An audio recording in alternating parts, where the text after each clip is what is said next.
Hey, you're looking to fix your bumper, you're looking to get it all taken care of, maybe you want to save some money, you want to do it yourself. Well, I got a video to show you exactly how to do that, step by step, not leaving anything out this time. It's going to be crystal clear. You're going to see exactly what I do, how you can do it, how you can save yourself a ton of money, or you'll at least have some answers of how they fix yours. All right, so the first thing you want to do is you want to clean off your panel. Nothing like mixing a color, getting it right, and then realizing that you mix it to a dirty panel. So let's do that. I use this glass cleaner, spray way, you can get it anywhere. All right, so because this fender is dented in and creased, we need to get access to that. The easiest way to do that is to pop these little pins. This is the tool that I use by Lyle. We're gonna get these little pins out. You just take the tool right in there, pop that little rivet.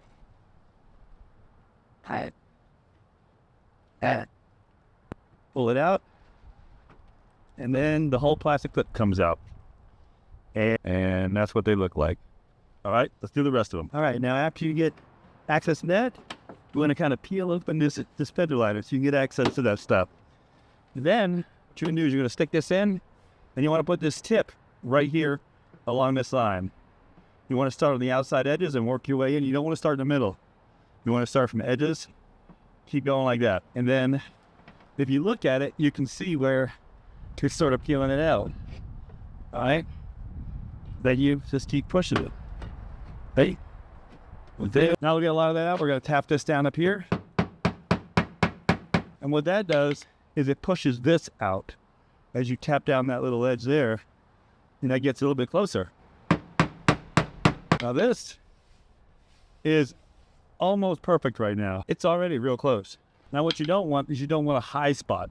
You always want them to be just a little bit below the surface that you need to be, because you can't fill a high spot. All you got is a little nub sticking up. You want to feel that? Well, right in hand, you spots it fast like that. When you do, you can feel any kind of differences. So we know that's pretty squared away. Now the tape did mar it up a little bit, so I'm going to use some lacquer thinner, and I'm going to wipe that off. And there you go. Now these little scuff marks down here that you can see, that's what I would call like transfer, probably like rubber. So we're going to use this lacquer thinner, and that's going to clean that off. If you ever have a mark on your bumper and you just want to try to see if you can clean it, use a little bit of lacquer thinner, because you'd be amazed what it'll clean. There you go. Now you don't want to use lacquer thinner on uncatalyzed paint. What I mean is on like spray paint. It'll just completely wipe out spray paint and kind of wrinkle it all up. It'll ruin it instantly. But automotive paint that's clear coated and with a hardener, like with ice spray, you're completely doing that. Right? That's nice and clean down there. Now we know what we have to fix. Is this right here, and do a little bit of body work. So I'm gonna go ahead and mask it off and do that. Now you also want to make sure you put that fender liner back in now, because you don't really want to touch wet paint. So you put that back in, because we won't be getting access to it at all. All right, so the next thing I'm gonna do, I'm gonna put my tire covers on. What these do is help stop getting overspray on vehicles. The next thing we're gonna do is we're gonna put it on drop cloths, because you probably don't want any kind of paint on your concrete. Now that we have the tire cover on and the drop cloth, now we're gonna mask it off. I like to use a masking machine. Kind of revolutionary. I love it. Okay. Okay.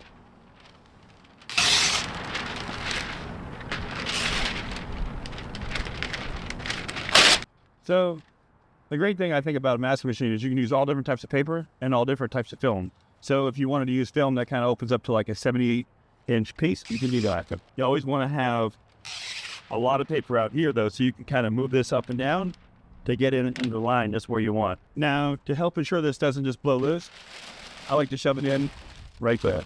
Now, because I'm going to be sanding in this area, I like to have a little extra protection, because you don't want to sand this fender trim, because then you're going to have to buy new fender trim, which, you know, costs $100, $200 sometimes. This particular fender flare is kind of in a little groove here, right? So the fender flare comes in like this, and the fender goes up, and then it's flat like that. So hopefully you, sorry, I should have done that down here. So you can see that right there, and when you're taping it to this little edge. A little trick that I like to do, because you have that edge, you're not putting body filler in here, I like to run my tape to right there, so I don't get body filler filling in that little V groove. Now this is ready. I'm gonna go ahead and tape the rest of it. All right, so now it's time to sand. This is my Merca sander. This is what I swear by. It's pricey. I don't recommend it for the average person just fixing their bumper at home or their fender. Just go down to Lowe's and get one. But if you're a professional, these things are amazing. They're worth $600, $700 that you pay for them. Otherwise, just get a $50 one from Home Depot. A random orbital gives a little, instead of like a circle, it goes in a kind of like orbital. We're going to sand this out with 80 grit. I usually start with 80 grit. Now what you're looking for when you're sanding is if you notice there's a little dot right there, that means that's not sanded completely. I don't know if you can see that in the video or not, but there's a darker dot right there anyway. Hopefully I can zoom into it later. And that lets me know that that's low compared to everything else. And you also want to have a smooth transition between the colors, not like hard edges. Like these are hard edges, this is not. All right, so let's take care of that. Now we're going to scuff this right here. See right here with the tube with the 80 grit. So our body filler will have something to stick to.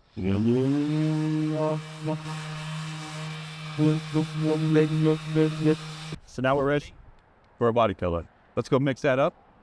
So I like to use it on a notepad because I can just throw it away each time. And whatever you spread, draw a line across it basically like that. And then we're going to stir it. Now, I used to stir it like it was a soup, but I found sometimes that didn't quite work right for me. But I've seen a lot of people do it that way. See, which one is going to mash it? So I'm going to put it down so I can mash it. And what you're doing is when you're mashing it, you're trying to get one consistent color. So it should look all exactly the same when you're ready to spread it. It shouldn't have like dark blue spots and light blue spots or gray spots, for God forbid. We're going to spread that. So I like to sort of do the top. I like to work my way on the top. So if you notice now it lays nice and smooth. There's no pinholes in this. Cheap body filler, that's what you get. You get pinholes, you get all kinds of stuff, right? And as a professional, I prefer to use just more expensive stuff that just, it's a one and done kind of deal, you know? Not always, you know, sometimes I got to lay body filler twice or something like that if it's like a clock. Like this is a really tough line right here. So I'm not sure if I'll get it in one pass, but if you could see that, you'd be like, man, yeah, that's nice and straight now, you know? While we're letting that dry, we'll hit this with 220 grit so this can be ready to paint. And because it's cold, it takes a little bit longer. Normally in Florida, when I apply this, I can go back and grab my sander and basically come back and sand it almost instantly. That's what body filler does outside, you know, and good body filler. You pay for how fast it dries essentially and how smooth it lays. So now we moved on to 220 grit. That's much nicer. Much nicer. It's like nice and smooth. You don't see sand scratches anymore. It's looking really good. So another key point is that you're not really pressing very hard with the sander. You're kind of holding there and pressing out a little bit. I'm going to try to do like on a scale, kind of push on to see. So you can go at home and you can push on a scale and you can see just how much force I'm using. Because a lot of times when I first started, I used to try to push really hard and make the sander, you know, like you can just force it to sand. And when I realized I couldn't get quite level, perfect results. So as I let the sandpaper do the work instead of my arm, it worked a lot better. Sanded a lot more consistently, a lot less highs and low spots. So now you should be able to run your hand across this fast like this, and you'll be able to feel any kind of like dips and raises and stuff like that. So it should run nice and smooth, even with the glove. Now you take up the glove, you should be able to still feel it nice and smooth. Shouldn't feel any dips or catches on it. You all should feel the same exact texture. Now this is ready to paint. But we gotta let this dry because it's cold. All right, so virtually all cars, the paint coat is in the driver's door jamb area. I'm going to show you the sticker on this. This happens to be a Mazda SUV, a newer one. So I'm going to show you where that is, but virtually all cars, the sticker is in the driver's door jamb area. If not, like on some older GMs, some newer GMs, it's in the glove box, or it's in the engine bay, or in the trunk. Some other weird places, but for the most part, almost all of them are in the driver's door jamb area. Let me show you. All right, so let's walk around the side here. Let me show you. I've got the door opened up, and oops, we're going to look right there. I taped off the VIN number because I don't think you really need to know that. But if you notice, right there is the color code. Not sure if it's showing that or not. Is it showing that? No. Okay, yeah. Hold on one second. All right, the other thing is before the body filler dries, I want to pull this tape off here, right here. So it doesn't get in there, it doesn't harden up on the tape. It makes a nice clean line before it even hardens, which is nice. All right, so to sand body filler, you need two things. You need your regular sander for the contour edges, but you want a straight edge for the straight edges. 80 grit, let's start. This sandpaper sticks right to the block, tear it off, fold it over, 80 grit, stuck on there. That's what you want, the stick-on kind.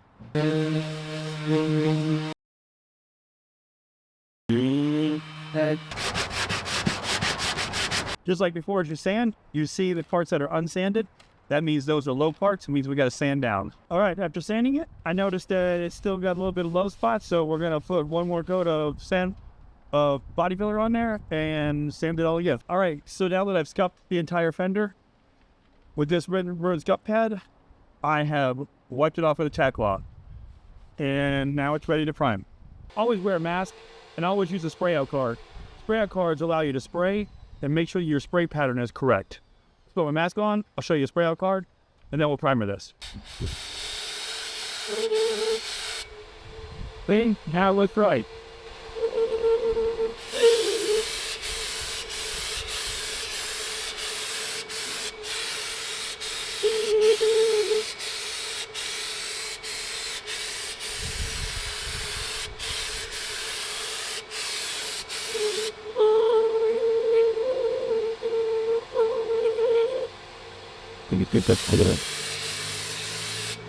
All right, as this is drying, I'm gonna go mix up the second part of the 3-stage color. It's called a ground coat, which is the white, and then a mid coat, which is the candy kind of color, which is clear, and usually pearl in there. Sometimes some white, some other stuff, but typically just clear and dry pearls in there to give it that nice sparkle look of pearl white. Let's go mix that up. Then we'll come back and we'll make sure this is perfect. I'll show you how to do that. All right, so for some reason I didn't record the part where I was putting the guide coat on. And what guide coat is, it's kind of like a light kind of spray, and it fills in the highs and low spots. And as you sand, any low spots are left visible, so you can see exactly where the low spots are, like a scratch or etc. And I use an aerosol one. You can use a dust coated one where you kind of like apply with like a stamper. But anyway, we'll record it next time when I do a bumper for you or a panel, so you can kind of see that in detail in the next video.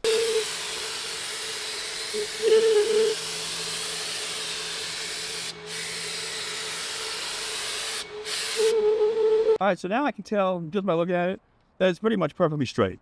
So what we'll do is we will hit it with the 500 grit sandpaper, and then we will ground coat it, which is the solid white portion, and then we will mid coat it, which is the pearl white portion, and then clear coat all of this.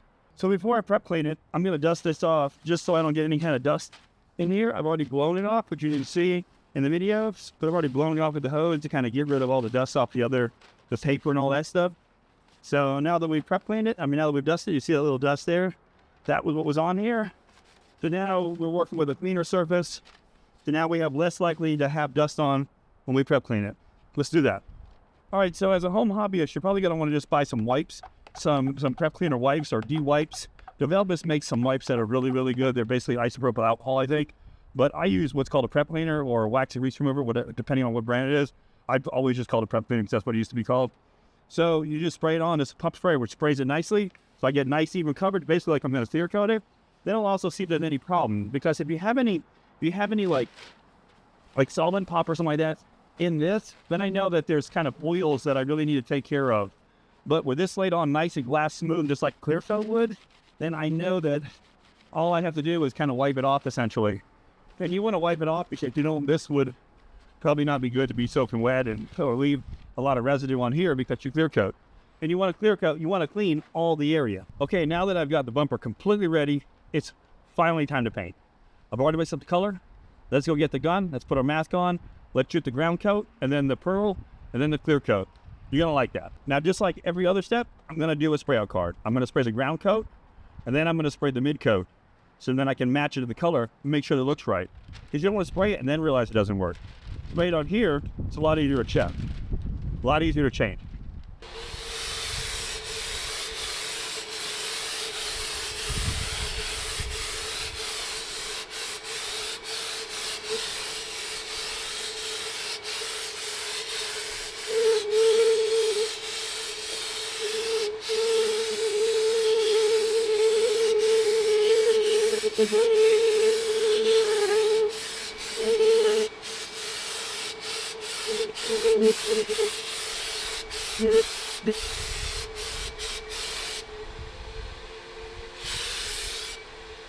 So one thing I forgot to tell you, really little trick with tricoats, so 3-stage colors or candies, anything like that.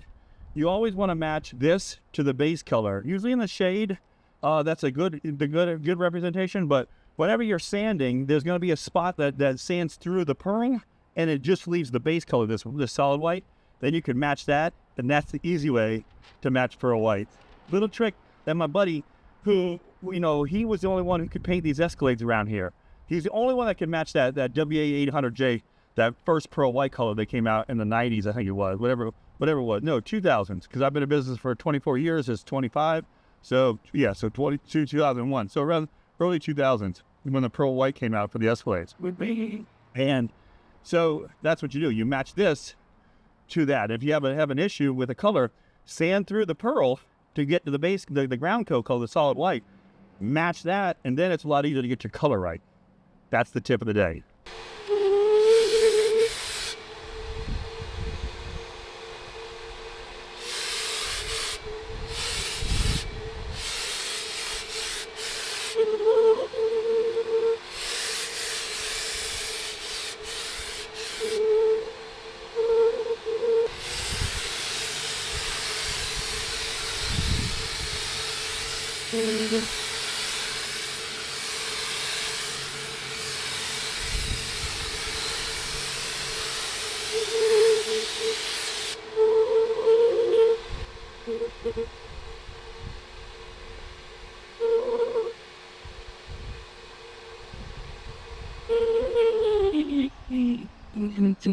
All right, so on the pearl part, the reason I just used one trigger pull like you're going to clear coat is because every time you pull the trigger, you get a chance of debris.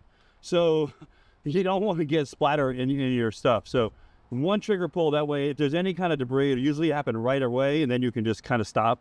So, and then you just go out, you do the rest of it. All right, now I'm going to go make something clear. We're going to clear coat it. All right, so there it is. Beep, beep. Hey, if this video was helpful, do me a favor, click like and follow. This is the kind of stuff that I put out on a regular basis.